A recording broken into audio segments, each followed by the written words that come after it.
अस्सलाम वालेकुम। Welcome to our channel name Urdu by Adeel. मैं हूं आपका दोस्त अदील। आज की इस वीडियो में बात करेंगे ज़ोया नाम के बारे में। जानते हैं कि ज़ोया नाम का मतलब क्या होता है और ज़ोया नाम का लकी नंबर कौन सा होता है। तो प्लीज़ आप वीडियो को फुल देखिएगा और हमारे चैनल को ज़रूर सब्सक्राइब भी कीजिएगा।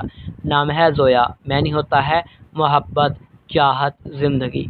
अगर हम ज़ोया नाम के जीन्स की बात करें तो जीन्स लड़की होती है। ज़ोया नाम के अगर हम मसाहिब में बात करें तो ये एक मुस्लिम नाम माना जाता है। तख्लीक ज़बान में बात की जाए तो ये करबी ज़बान का नाम है। अगर हम ज़ोया नाम के लकी नंबर में बात कर लें तो ज़ोया का लकी नंबर 6 यानी 6 माना जाएगा।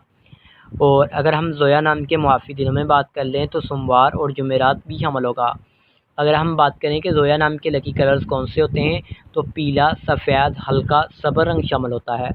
और अगर ज़ोया नाम के मुआफ़िक पत्थर में बात की जाए तो सब्ज़ पत्थर शामिल होता है।